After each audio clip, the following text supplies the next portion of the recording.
So if you have some contents stored in a particular zip file, then you can easily go ahead and import them out as well. So to do that, you need to go around onto your profile, and then you need to go to settings right here. And then what you can do is click on import right here.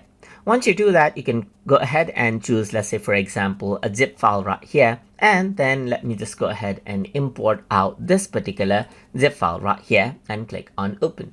Then what happens is that it goes ahead and uploads out the zip file, and whatever content that there is in the zip file, you can see that as an attachment, it simply goes ahead and then places it out right here. So you can see the zip file right here and the attachments in a zip file. So you can even go ahead and then import out files as you like.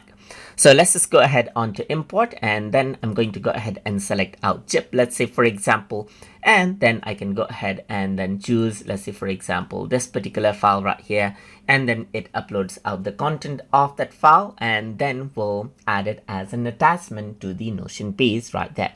So you can see that it is importing right here just like this. So you need to go ahead and wait for a while.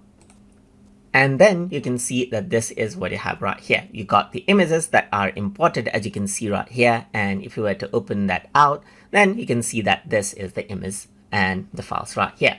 And that is how you can go ahead and import out zip files, and then extract out the attachments, extract out the contents and place it out as attachments right here inside of Notion, just like that. So I hope you guys learned something as always. And as always, please like, comment, share, and subscribe.